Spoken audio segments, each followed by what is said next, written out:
Bonjour, on va s'intéresser à la gravitation universelle aujourd'hui. On va rappeler un peu la relation qui existe entre la masse et le poids. Ce sont des vieux rappels de troisième. On regardera l'expression de la force gravitationnelle. On parlera un peu de la chute de la Lune et de la pomme et sur Terre. Et puis on regardera les lois de Newton. Alors, relation entre la masse et le poids. Je prends un objet qui a une masse m.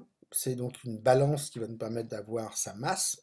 Maintenant, si je veux avoir son poids, c'est un dynamomètre qu'on va utiliser. Alors si je regarde la relation qui existe entre le poids et la masse, j'ai une relation qui est proportionnelle. Chez le poids qui est proportionnel à la masse, j'ai une droite qui passe par l'origine et la pente, donc le coefficient de proportionnalité, qu'on va appeler petit g, l'intensité de pesanteur terrestre, c'est 9,81 newtons par kilogramme. Alors, le poids, c'est une force.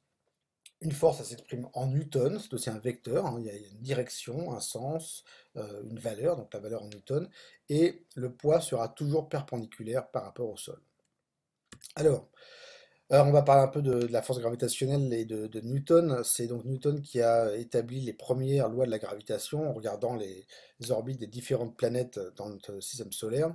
Et puis la légende dit que c'est en recevant une pomme sur la tête qu'il aurait compris tout ce qui se passait. Donc, je vais prendre deux masses. Masse MA et MB qui sont séparées par une distance D, eh bien j'ai la masse A qui va attirer la masse B. Alors c'est un vecteur, je mets bien la flèche au-dessus du F, la force exercée par A sur B.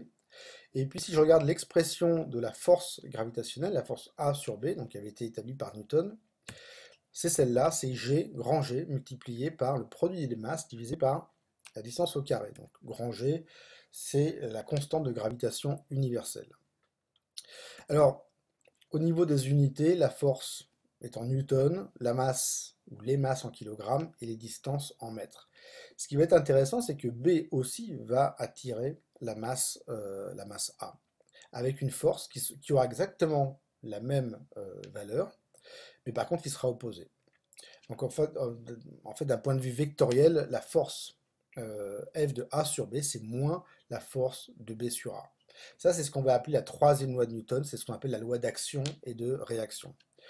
Quelque chose d'important, c'est que la force gravitationnelle ou la théorie de la gravitation, c'est un phénomène qui est purement attractif et qui va s'intéresser, enfin qui va s'appliquer à tous les objets qui possèdent des masses.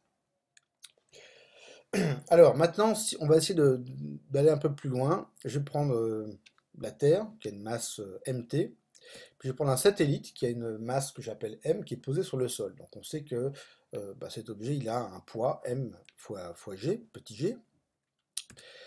Le satellite est distant du centre de la Terre d'une distance qui est simplement le rayon terrestre.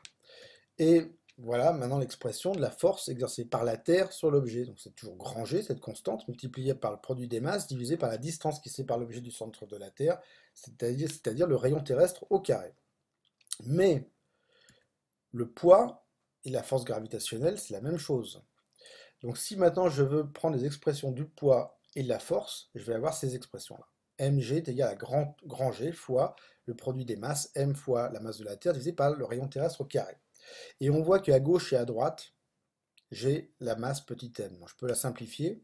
Et maintenant, ça va me donner une expression du champ de pesanteur terrestre qui est petit g, notre fameux 9,80 newtons par kilogramme, qui est égal à grand G multiplié par le produit, enfin multiplié par la masse de la Terre divisé par le rayon terrestre au carré. Alors, pour vérifier que ça fait 9,81, eh ben, on va faire les calculs. Voilà, ici j'ai pris donc la valeur de la constante, la masse de la Terre, le rayon terrestre au carré.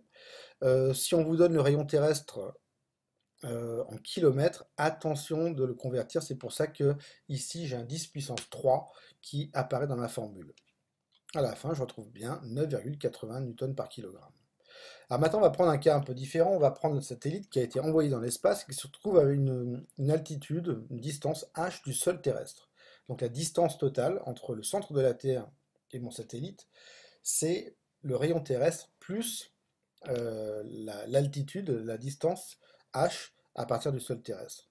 À ce moment-là, je vais avoir une nouvelle expression pour la force exercée par la Terre sur mon satellite. C'est grand G multiplié par le produit des masses, mais attention pour la distance, c'est le rayon terrestre plus h le tout au carré. Ce qui fait que je vais avoir une nouvelle expression pour mon petit g qui va être celle-ci.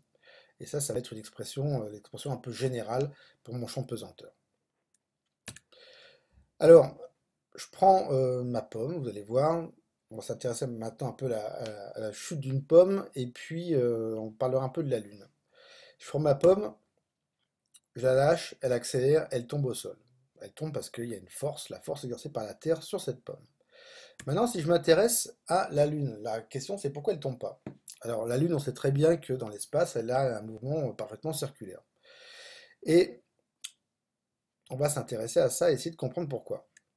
Alors, je vais prendre un exemple où je prends une balle qui est un peu en altitude et que je vais lancer avec une vitesse horizontale. Donc c'est parti.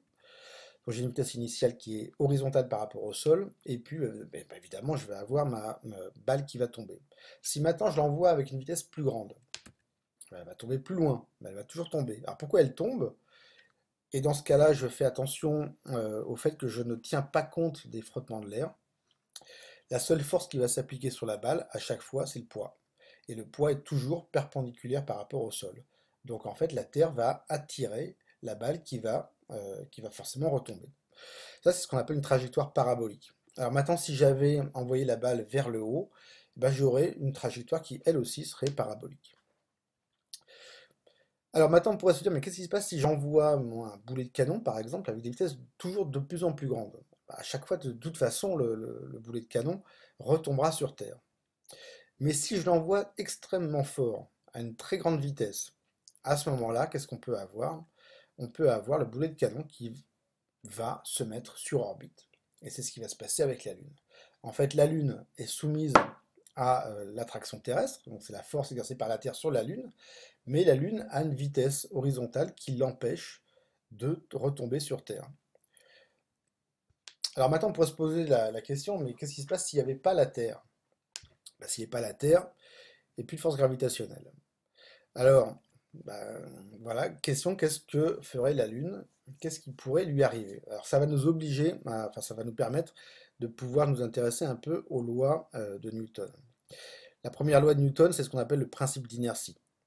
Il dit simplement que si on a un objet qui est soumis à des forces qui vont s'annuler, se compenser, ou alors s'il n'y a pas de force, à ce moment-là, l'objet sera soit au repos, soit aura un mouvement rectiligne uniforme, c'est-à-dire qu'il ira toujours en ligne droite, avec la même vitesse sans jamais s'arrêter. La réciproque évidemment existe, c'est que si on a un objet, un corps qui est au repos, ou alors qu'il y a une vitesse constante et que l'objet se déplace en ligne droite, à ce moment-là, ça veut dire qu'il n'y a aucune force qui s'applique sur notre objet, ou alors on a des forces qui se compensent. Alors ça, c'est l'exemple par exemple d'un objet qui est posé sur une table, ben, il ne bouge pas, il est soumis à son poids, à la réaction de la table. Mais maintenant, si l'objet avait une vitesse et qu'on néglige les frottements de la table, évidemment c'est un cas parfait hein, qui n'existe pas, mais si l'objet avait une vitesse, à ce moment-là, il irait en ligne droite sans jamais s'arrêter. Alors la question c'est qu'est-ce qui se passe si maintenant les forces ne compensent pas? Eh bien, c'est la deuxième loi de Newton. Si maintenant l'objet est soumis à des forces qui ne vont pas s'annuler, l'objet va accélérer. La réciproque évidemment est vraie. Si on a un objet qui accélère, ça veut dire que les forces ne se compensent pas.